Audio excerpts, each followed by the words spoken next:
അല്ല 1991 Indian parliament ഒരു നിയമം കൊണ്ടുവന്നിട്ടുണ്ട്. 1947 ആഗസ്റ്റ് 15 വരെ ഏതൊക്കെ ദേവാലയങ്ങൾ ആരുടെയൊക്കെ അറിയിക്കൊള്ളുന്നത് അങ്ങനെ നിലനിർത്തണം. അങ്ങനെ നിയമം നാട്ടിലുണ്ട്. ആ നിയമം നിലനിൽക്കെയാണ് 92 അടുത്ത കൊല്ലം ഡിസംബർ 6 ഈ പള്ളി പൊളിച്ചത്. ഇന്ത്യയുടെ ചരിത്രത്തിലുണ്ടായ 2 ദുരന്തങ്ങളാണെന്നാണ് ഞാൻ വിചാരിക്കുന്നത്. ഒന്ന് ഗാന്ധിവധം, 2 ബാബരി പള്ളി തകർത്തത്.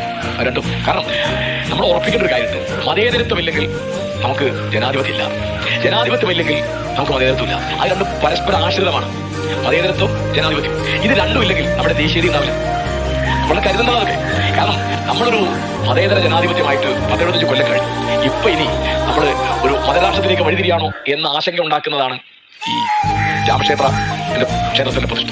ഒരു ഗവൺമെന്റ് അല്ലെ ഭൂരിപക്ഷം ജനവിഭാഗം വിചാരിച്ചിട്ട് ഏതെങ്കിലും ദേവാലയങ്ങൾ തകർത്ത് വേറെ അവരുടെ ദേവാലയം ഉണ്ടാക്കാം. അപ്പൊ എന്താ നമ്മുടെ പണി? നമ്മുടെ നാട്ടിലേക്ക് ഇന്ത്യയിലെ ഏറ്റവും വലിയ പ്രശ്നപ്പെട്ട ദേവാലയം. അല്ലാതെ ആളുകൾക്ക് വയറ് വിശക്കുന്നുണ്ടോ? കുട്ടികൾക്ക് വിദ്യാഭ്യാസം കിട്ടാതെ പോകുന്നുണ്ടോ? ആളുകൾക്ക് ചികിത്സ കിട്ടാതെ പോകുന്നുണ്ടോ? യാത്രാ സൗകര്യം ഇല്ലാതെ പോകുന്നുണ്ടോ? ചികിത്സാ സൗകര്യം ഇല്ലാതെ പോകുന്നുണ്ടോ? സമൂഹത്തിൽ പട്ടിണി മാറുകയും സൗഹാർദ്ദം വരികയും ചെയ്യുന്നുണ്ടോ? മതം എന്നത് തിന്നാൻ പറ്റുമോ? ഇല്ലല്ലോ.